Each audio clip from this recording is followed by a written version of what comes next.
Her telden bir demet tecrübelerim kanalına hoş geldiniz. Bugün sizlere söz verdiğim gibi 5x5 Rubik küp nasıl çözülür bunu anlatacağım. Bir önceki videomda 4x4 Rubik küp nasıl çözülür bunu anlatmıştım. Biraz uzun sürmüştü. Normalde kısa sürmesini ben de isterim ama gerçekten biraz ayrıntılar var. Bu küpler büyüdükçe biraz ayrıntılar artıyor. Onun için uzun sürüyor ve ben normalde bunu parça parça da çekebilirim, bölüm bölüm de çekebilirim. İnternette bölüm bölüm parça parça çekilmiş videolar var. Ama ben bir bütün olmasını istiyorum. Bütün olmasını istediğimden dolayı tamamen çekeceğim. Bu noktada anlayışınızı istiyorum. Ekstra isterseniz yani şu kısmı tekrar anlatır mısınız diye bu tamamını çektikten sonra bölüm bölüm çekebilirim. Evet. 5x5 akıl küpü, Rubik küp nasıl çözülür? Şimdi bunu birlikte yapacağız.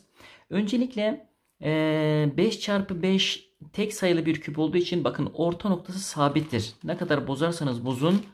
Evet, şu ortadaki renkler sabittir. Yani şu ortaya bakaraktan ileride bu yüzün ne renk olduğunu biliriz. Mesela burası beyaz, burası turuncu olacak, burası sarı olacak, burası mavi olacak, burası kırmızı olacak.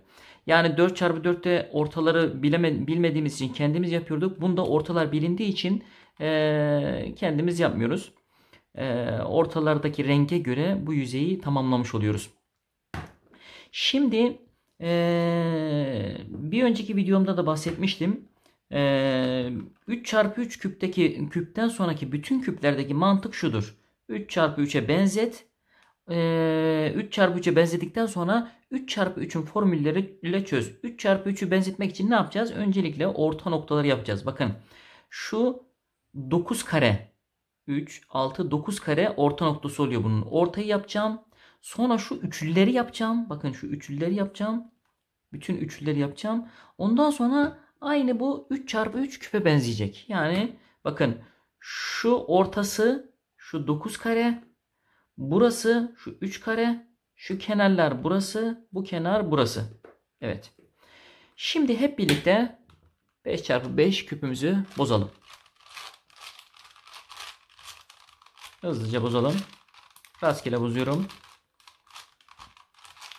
4x4 küp çözümünü eğer izlediyseniz ve onu biraz öğrendiyseniz bu 5x5 küpü çözmek biraz daha kolaylaşacak. 4x4'te iki tane hata formülü vardı. Bunda öyle bir formül yok. Sadece bir yerde sarıları yaparken iki tane normalde bir tane sarıyı yapmamız lazım. Ama iki tane sarı oluyor. Orada 4x4'teki kullandığımız bir formül kullanıyoruz. Eğer olursa onu da tekrar göstereceğim. Şimdi öncelikle yine bir orta renk belirliyoruz. Ben yine beyazdan başlayacağım. Bakın orta beyaz olan, bakın şurası orta beyaz olan orta rengi buldum. Burası tamamen beyaz olacak. Şimdi şu 9 tane beyazı yapacağız. Beyazları bulalım. Mesela bakın şurada bir beyaz var. Şurada bir beyaz var. Bakın şurada bir beyaz var. Bu beyazı ileri yaptığımda bu beyazın yanına geldi. Bunun üçlüsü nerede? Bakın şurada var. Bunu yaptığımda yukarı çıkıyor. Bu yüzeyi ben şöyle çevirdiğimde aşağı gelmiş oluyor ve yukarı aldığımda beyazlar olmuş oluyor bakın. Evet. Ve şu orta beyazı şöyle alalım. Evet. Evet. Şimdi bu orta beyazın diğeri nerede? Şurada. Evet. Çevirdim. Bakın. Üçlüler oldu. Bir tane daha üçlü şurada vardı. Şimdi bu üçlüyü bakın bu üçlüyü ileri ittiğimde ne yapacak? Beyaz bozuluyor. Beyaz bozulmaması için buranın yönünü değiştirmem lazım. Bakın buraya sağ aldım. Şimdi beyazı götürdüm. Bakın. Şimdi diğer beyaz nerede? Burada ve şurada. Aynı hizada olduğu için ne yapıyor?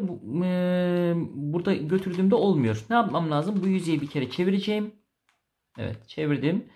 Ve ileri yapıyorum. Beyazın yanına geldi. Buradaki beyazımız zaten bozulmuyor. Diğer bir tane beyaz nerede? Şurada. Bakın şurada. Bunu şöyle ortaya aldım. Bunları da şöyle çevirerekten bakın çevirdim. şu beyazın yanına gelecek şekilde ilerlettim. Bakın burayı da ilerlettim. Bizim beyazımız bozuldu. Bakın şuradaki beyaz bozuldu. Bunu geri almam için buranın yönünü değiştirmem lazım. Bakın değiştirdim. Hareket yerinden çıkarttım. Beyazı geri aldım. Bu yaptığımız beyazı da diğer beyazların yanına getirdim. Bakın beyaz ortayı yapmış olduk. Beyazın karşısında ne olacaktı? Sarı. Sarıları yapalım. Bakın sarının bir tanesi burada. Şu üçlü bir sarı yaptık. Şurada ikili bir sarı var. Bunun yanına başka bir sarı getirmem lazım. Bakın şurada bir sarı var. Bakın böyle yaptığımda yukarı geliyor. Bunun buraya gelmesi için bunun burada olması lazım. Evet, bunun burada olması lazım. Ama şu beyaz bozulmasın. Bir dakika. Heh, beyazı aldım. Bunun şurada olması lazım. Orada olması için ne yapacağım? Bakın bu yüzeyi bir kere çevirdim. Aşağı aldım. Şimdi hareket yönünde hareket ettiğimde bakın beyaz sarılar olmuş oluyor. Evet. Diğer bir sarı yapalım. Evet. Nerede sarı var? Şurada bir orta sarı var. Evet. Şu yüzeyi, şu ortayı buraya getireceğiz. Bakın beyaz bozulabilir. Beyaz bozulacak. Getiriyorum. Bir üçlü yaptım. Bu beyaz bozulduğu için bunun hareket yönünü değiştiriyorum. Bakın hareket yönünü değiştirdim. Beyazı geri almam lazım. Beyazı geri aldığımda sarı da kendiliğinden otomatikman ileri gidecek. Evet. Şurada bir sarı yapılıydı. Bunu buraya götürmek için ne yapmam lazım? Bunun yönünü değiştireceğim.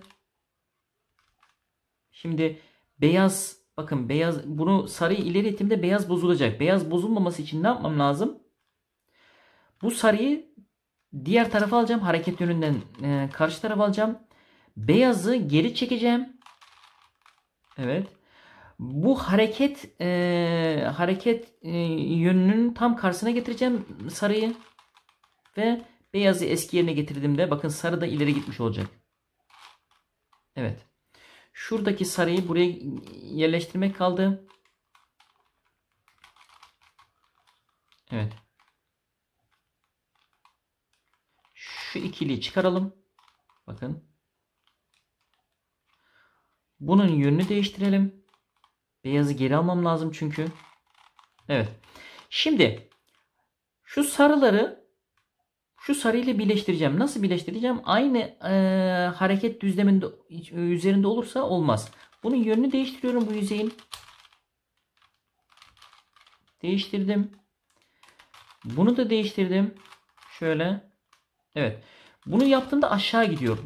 Şunun demek ki burada olması lazım. O hale getiriyorum. Evet. Şimdi iki sarıyı bu sarının yanına götürüyorum. Bir üçlü oluştu. Ama arkada bir şeyler bozulmuş olabilir. Bakıyorum. Bozulmamış. Evet. Sarılar oldu. Ama sarıyı ne yapmam lazım? Buraya götürmem lazım. Buraya götürdüğümde ne olacak? Beyaz bozulacak. Beyaz bozulmaması için önce bu hareket yönünden çıkarıyorum sarıyı. Yani şöyle çeviriyorum. Tam zıttı. Beyazı geri alıyorum. Beyazı geri aldım. Şimdi bu hareket yönüne tekrar getiriyorum sarıyı. Beyazı ileri aldığımda sarı da gitmiş oluyor. Bakın beyaz ortalar oldu. Sarı ortalar oldu. Şimdi beyaz ve sarı yaptıktan sonra kırmızı ortayı yapacağız. Kırmızı orta. Şimdi şurada bir ikili oluşmuş.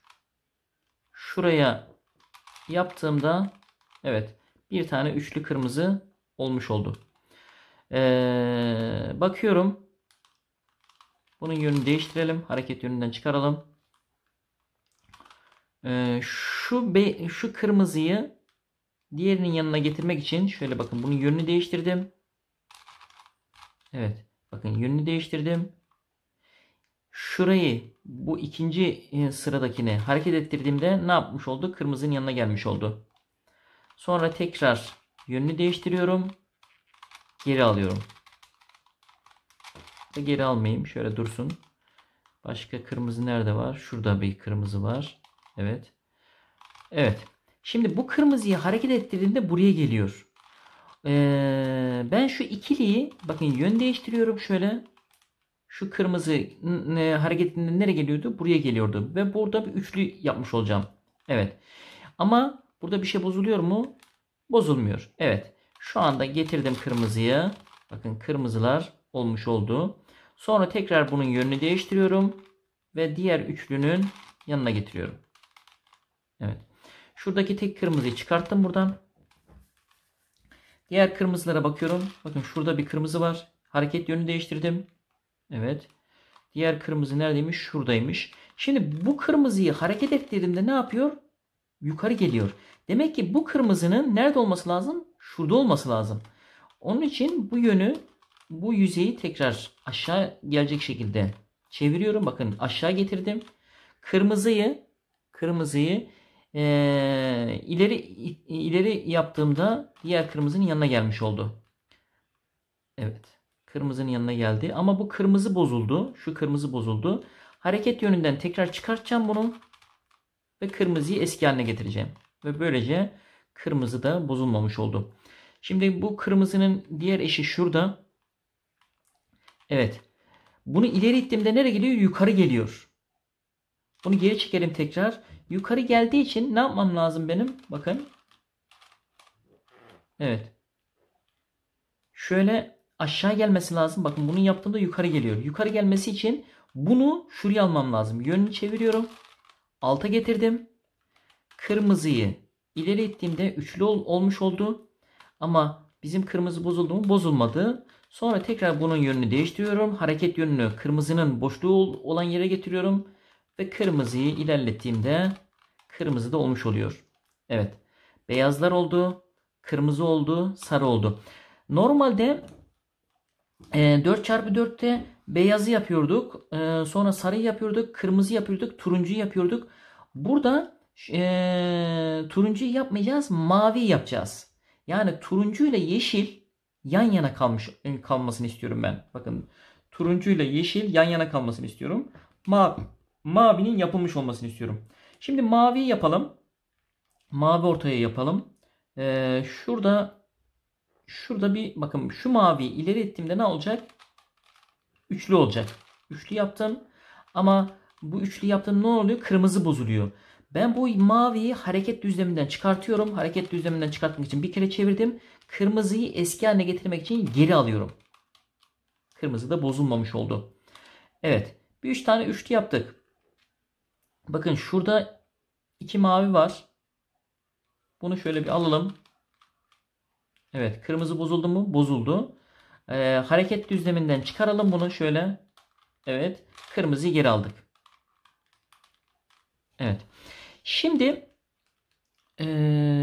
şurada ikililer var. Burada tekli var.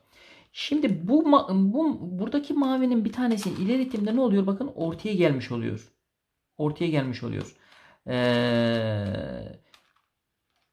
Şunun yönünü değiştiriyorum. İkili hale getiriyorum bakın. Evet. Şunların da yönünü değiştiriyorum. İkili hale getirdim bakın. Bakın bunu sadece şu ortayı hareket ettirdiğimde şu aşağı gelmesini sağlayacağım ve böylece şu altı yani iki tane üçlü mavi olmuş olacak bakın.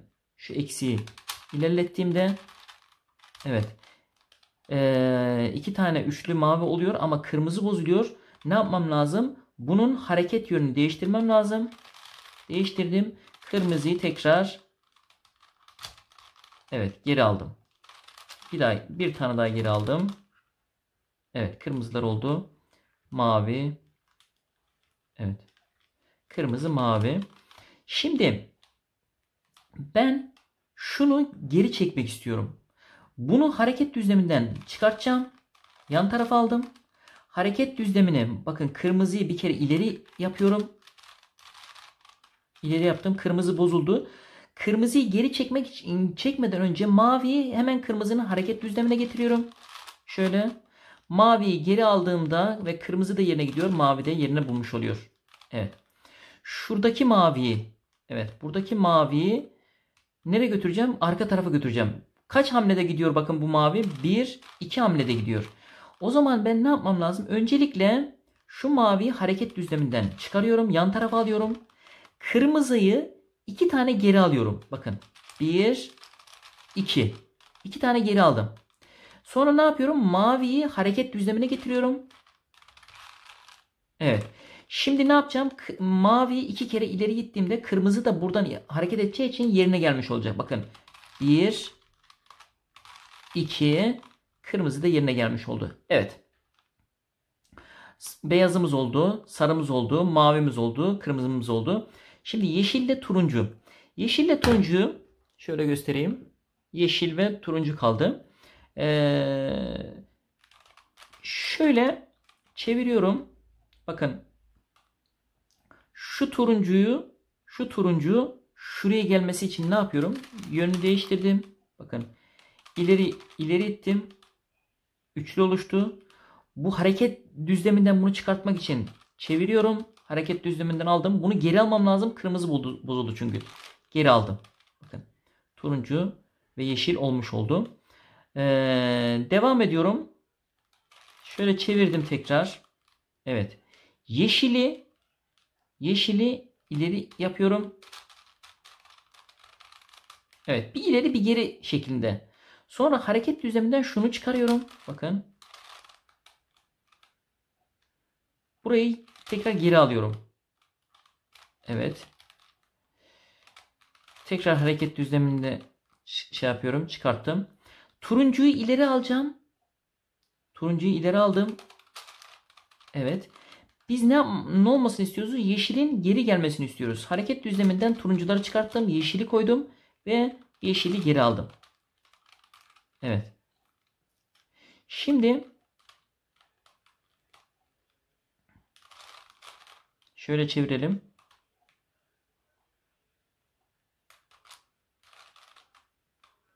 Yeşili tekrar ileri yapacağım.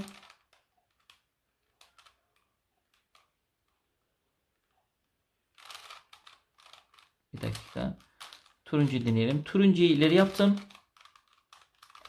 Hareket düzleminden çıkarttım. Tekrar getirdim. Yeşil. Şöyle. Evet. Turuncuya getirdim. Turuncuyu ilerlettim. Evet. Yeşili geri almak için bakın. Yeşili hareket düzlemine tekrar getirdim. Yeşili çektiğimde yeşil de olmuş oluyor. Turuncu da olmuş oluyor. Bakın orta noktaların hepsi hallolmuş oldu. Şimdi şu üçlüleri yapacağız. Üçlüleri yaparken hani 4x4'te ne yapmıştık? Şuraya kenarlara sarı getirmiştik. Sarıları çöp olarak kullanmıştık. Çaprazlama renkleri karşı karşıya getirmiştik. O şekilde yapmıştık. Şimdi bir tane örnek çözelim. Mesela mavi beyaz. Mavi beyaz tam karşısına getiriyorum. Evet. Bakın. Ters oldu ama. Ters oldu. Ne yapmam lazım? Terse bir kere sağ 1, 2, 3 kere ileri yapıyorum. Bir kere sol yapıyorum. Bakın şu anda karşılıklı olmuş oldu. Evet. Burada sarı var mı? Sarı olan bir kenar seçiyorum. Mavinin yanına götürdüm. Evet. Sarıların olduğu tarafa doğru çevirdim. Bu sarıları ileri yaptım. Tekrar eski haline getirdim. Şu orta noktaları düzelttim. Evet. Mavi beyaz. 2 tane mavi beyaz oldu. Tek mavi beyazı bulacağım. Bunda renk biraz fazla olduğu için. Şurada bakın. Şurada. Mavi beyazların tam karşısına getireceğim. Evet. Mavi beyazların tam karşısına getireceğim. Bakın çaprazlama olmadı. Şurada olması lazımdı normalde. Ne yapacağım? Tam karşısına tekrar şöyle 2 tur atıyorum. Bir kere çeviriyorum. Karşısına gelmiş oldu bakın. Şimdi yan tarafımızda ne olması lazımdı? Sarı olan bir çöp olması lazımdı. Maviye götürdüm. Üçlü oluştu. Sarının olduğu tarafa doğru çeviriyorum. Çöpü maviyi kurtarmak için attım. Sonra tekrar eski haline getiriyorum. Orta noktaları düzeltiyorum. Bakın beyaz mavilerin hepsi oldu. Beyaz kırmızıyı yapalım. Beyaz kırmızı nerede? Şurada. Evet. Yan tarafı sarı olan renk yaptık. Kırmızıyı kırmızıya götürdük. Sarının olduğu tarafa doğru çevirdik. Sarıyı ileri yaptık. Sola aldık. Ortaları düzelttik. Evet. Kırmızı beyaz. Kırmızı beyazın bir tanesi şurada. Evet. Çapraz olmadı. Bunu ne yapıyorum? Bir kere sağ. 1, 2, 3 kere ileri yapıyorum. Bir kere sol. Bakın kırmızı buraya gelecek şekilde oldu. Üstü sarı olan çöpümüz var burada. Beyaz kırmızıya götürdük. Çöpümüzün olduğu yere doğru götürdük. Çöpü ileri yaptık. Sarıları ileri yaptık. Tekrar sola aldık. Ortaları düzelttik. Evet. Beyaz kırmızılar da oldu. Beyaz turuncu. Bakın beyaz turuncu. Şöyle karşılıklı hale getirdim. Sarılar var bakın burada. Beyaz turuncuyu ileri yaptım. Sarıların olduğu yere doğru ittim. Sarıları ileri aldım. Tekrar geri aldım. Ortaya düzelttim. Evet. Beyaz turuncu burada tekrar. Diğer beyaz turuncuları tam karşısına getiriyorum. Evet. Şimdi beyaz turuncuyu bakın ileri ittiğimde ters olmuş oluyor. O zaman ne yapmam lazım? Bunu bir sağa, bir, iki, üç kere ileri, bir kere sola. Evet. Şimdi bakın beyaz turuncuyu yaptığımda bunun yanına gelecek. Şu sarı olan bir köşe oluşturdum. Beyaz turuncuyu ileriye aldım. Beyaz turuncular olunca sarının olduğu yere doğru ittim. Sarıları ileri aldım. Sola aldım. Orta noktaları düzeltiyorum. Evet. Beyaz yeşil. 2 tane solmuş. Beyaz yeşili bulalım. Nerede? Şurada. Evet. Kenarı sarı olan bakın solda var bu sefer. Beyaz yeşili beyaz yeşillere götürdüm. Sola doğru attım beyaz yeşilleri olduğu yüzeyi. Sarıların olduğu yeri ileri aldım. Tekrar eski haline getirdim şu yüzeyi. Ortaları düzelttim. Evet. Beyazları tamamladıktan sonra diğer şeylere bakıyorum. Mesela turuncu mavi. Bakın turuncu mavi. Turuncu mavi nerede var? Bakın şurada turuncu maviden önce turuncu yeşili yapalım. 2 tanesi olmuş zaten burada. Turuncu yeşilin diğeri nerede? Bakıyorum şurada. Tam karşısına getirdim. Ama ters olduğu bakın. İleri yaptığımda ters olmuş oluyor. Ne yapmam lazım? Bir kere sağ, 1, 2, 3 kere ileriye alıyorum. Bir kere sola yapıyorum. Evet. Şimdi yine şu sarıları getirdim. Yeşil turuncuyu ileri aldım. Sarıların olduğu tarafa doğru çevirdim. Sarıları ileri aldım. Tekrar orta noktaları düzeltmek için sarıları ilk pozisyona getirdim. Ortaları düzelttim. Evet. Yeşil turuncular da oldu. Mavi kırmızı. Mavi kırmızı.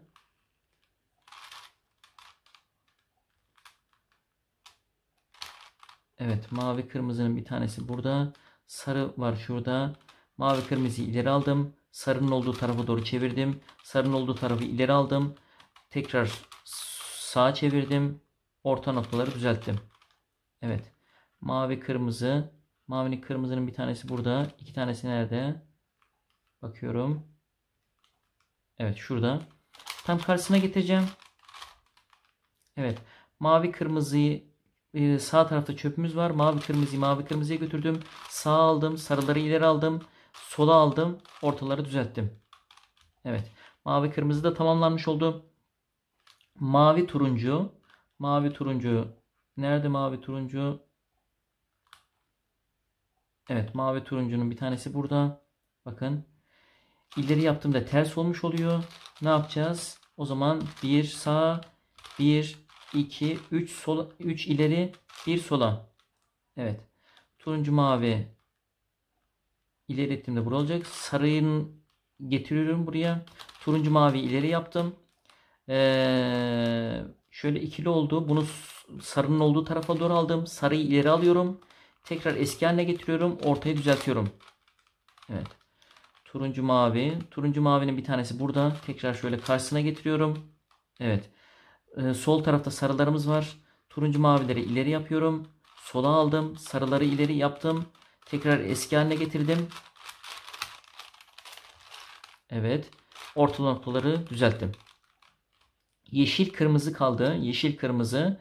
Yeşil kırmızı. Evet. Bir tanesi şurada. Sarı var kenarda. Yeşil kırmızıya götürdüm. Sarıların olduğu tarafı aldım. Sarıları ileri aldım. Sola aldım. Evet, sola aldım. Ortaları düzelttim. Evet. Yeşil kırmızının diğeri nerede? Şurada. Tam karşısına aldım. Evet. Sarı olan bir kenar buldum. Bakın şurasını aldım. Yeşil kırmızı yeşil kırmızıyı götürdüm. Yeşil kırmızı yeşil kırmızıyı götürdüm. Sarıların olduğu tarafa doğru attım. Sarıları ileri aldım. Eski haline getirdim. Ortalı noktaları düzelttim. Evet. Şu an sarı hariç, bakın sarı hariç tüm orta üçlüler de olmuş oldu. Sarıların hepsini bir yüzeye toplayalım. Yani şöyle. Evet. Topladık.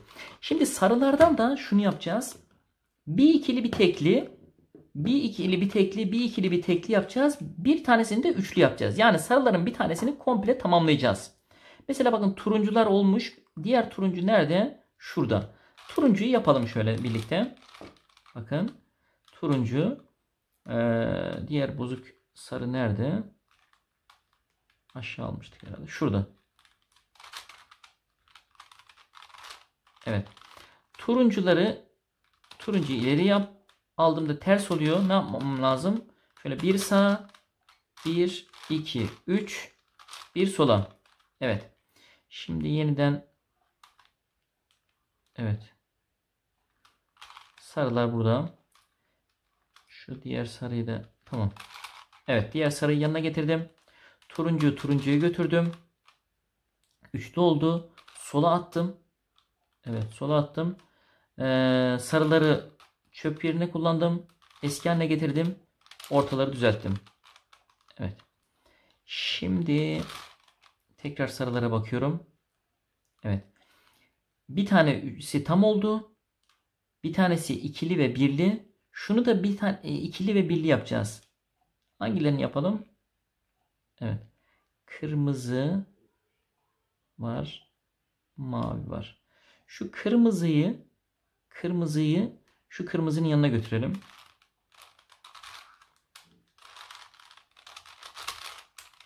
Evet, kırmızıyı kırmızıya. Bakın şöyle yaptığımda kırmızı kırmızıya gitmiş olacak. Evet, çöpümüz burada. Kırmızıyı kırmızıya götürdük. Sola çevirdik. İleri aldık sarıları. Tekrar eski haline getirdik. Beyazları düzelttik. Evet. İkililer oldu. Şöyle. Şimdi şu mavinin bir tanesinin yanına götüreceğiz.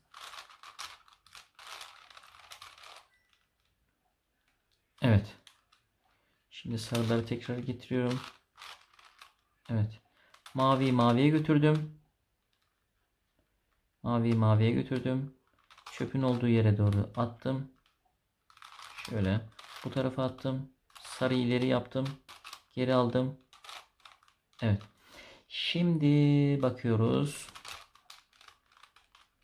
Sarıları tekrar üste getirdim. Şimdi ikili birli hepsi ikili birli oldu. Bir tanesini tam yapmam lazım. Tam yapmak için evet bir tanesini belirliyorum. Mesela kırmızıları yapalım. Bakın karşılıklı olmuyor. 1 2 3 4. Evet. Şu kırmızıyı ileri yapacağız. Çöp olarak sarılardan bir tanesini kullanacağız. Evet. Kırmızıyı 2 ileri yaptım. Sağa aldım. Ya da sola aldım. Evet. Sola aldım. Bu turuncuları ileri yaptım. Bakın. Turuncuları ileri aldım. Sonra eski haline getirdim. Orta noktaları düzelttim. Evet. Şimdi bakıyorum ne oldu. Şimdi bakın. 5x5 küpte bu hata oluşabiliyor. Yani bakın 2 tane üçlü oldu. 2 tanesi bozuk. Şimdi böyle olduğu durumlarda hani 4x4'te bir tane formülümüz vardı. Uzun bir formülümüz. Onu yapacağız. Bozuk kenarları karşılıklı hale getireceğiz. Evet, yapılı kenarları karşılıklı hale getireceğiz. Evet. Formülümüz nasıl? Şöyle. Sol 2. Evet, sol 2 bir aşağı. Bu solu her indirdiğimizde üstü 2 kere çevireceğiz sola. 1, 2. Sağ 2, bir aşağı. Sağ 2'yi oynadığımda da ön yüzeyi 2 kere çevireceğiz. 1, 2. Sağ 2, bir yukarı. Ön yüz 2 kere sağ. 1, 2. Sol 2, 2 kere aşağı. 1, 2. Üst 2 kere sola. 1, 2. Sol 2, bir kere yukarı. Üst 2 kere sola. 1, 2. Sol 2, bir kere aşağı. Üst 2 kere sola. 1, 2. Ve ön yüzeyi 2 kere sağ. 1, 2. Sol 2, 2 kere sola. 2 kere aşağı. 1, 2 yapıyorum. Ve böylece o hatayı düzeltmiş oluyoruz. Şimdi tekrar sarıları bakıyorum. Evet. İkili ikili. Şuradaki kırmızılar var. Evet. Şu kırmızının bir tanesini çıkartalım burada. Turuncuyu gönderelim. Sola oynadık. Evet. Geri aldık. Kırmızı. Evet. Şimdi şu kırmızının bir tanesini, kırmızıları ikili yapmamız lazım. Şimdi evet.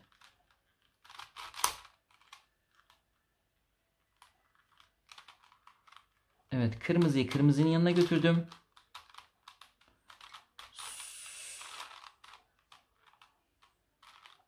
Sola attım.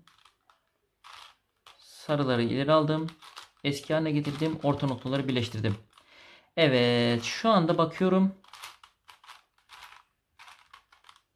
Bizim istediğimiz oldu mu?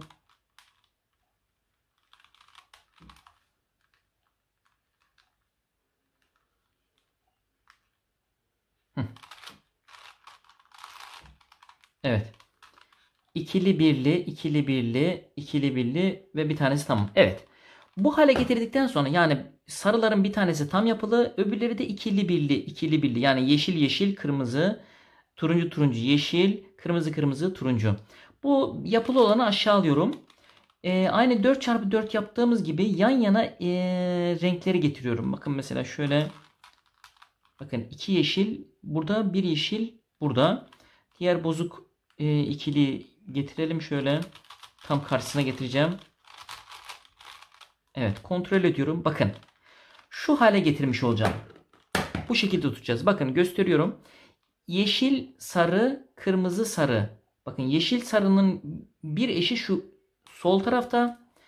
Kırmızıyı ileri ittiğimde bakın şu 3 kırmızı oluyor. Turuncunun diğer turuncu da buraya gelecek. Formülümüz şöyle.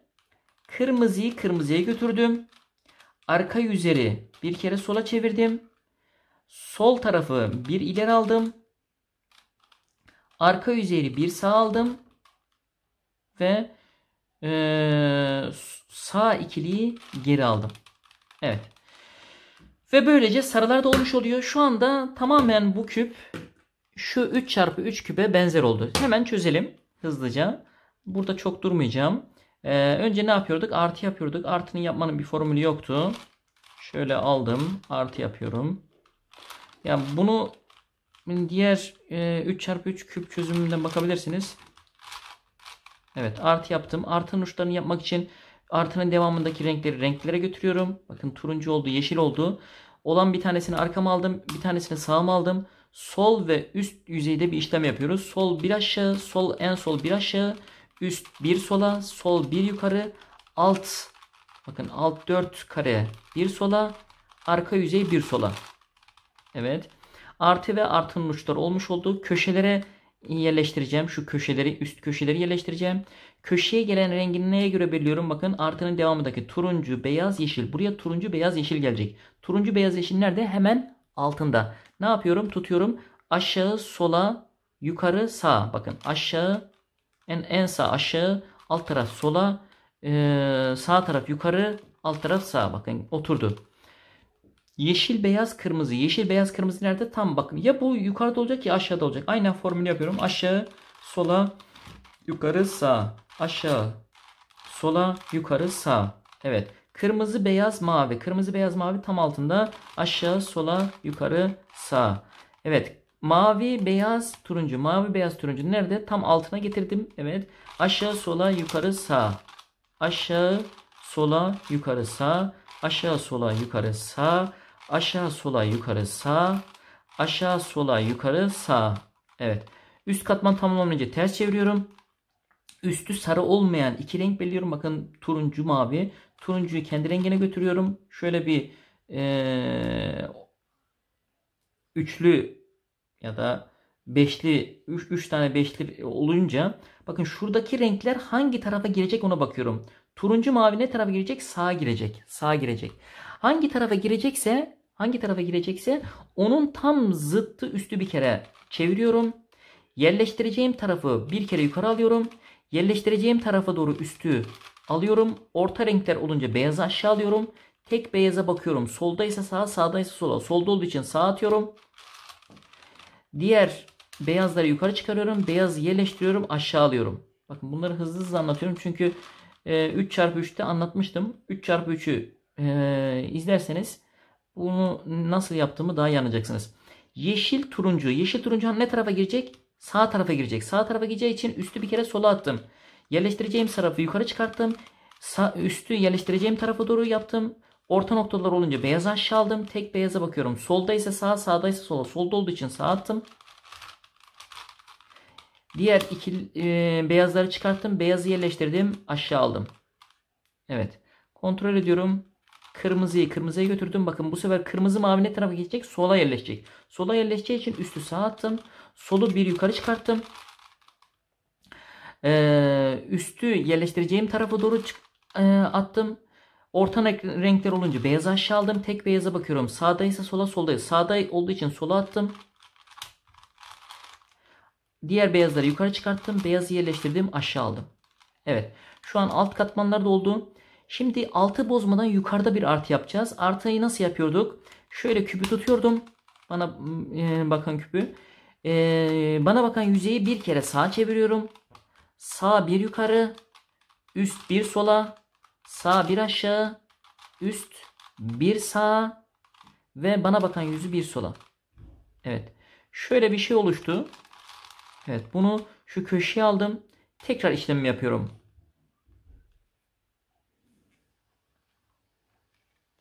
Bir dakika. Evet. Şunu yerleştirelim tekrar.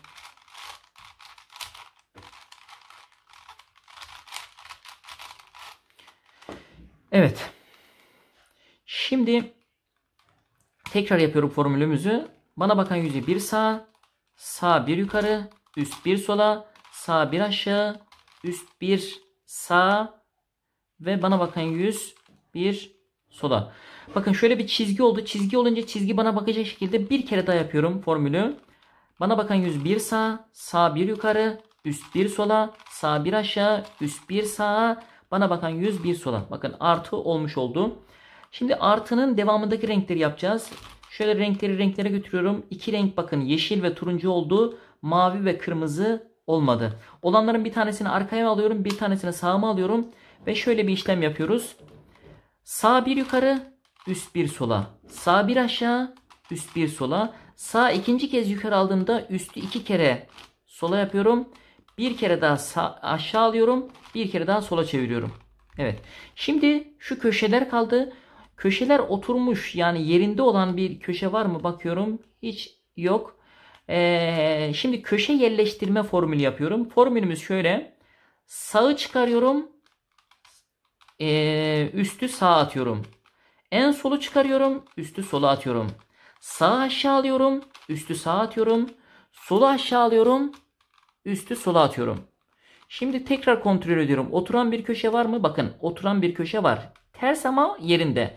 Bunu soluma alıyorum. Aynı işlemi tekrar yapıyorum. Sağa çıkar. Sağa at. Solu çıkar. Sola at.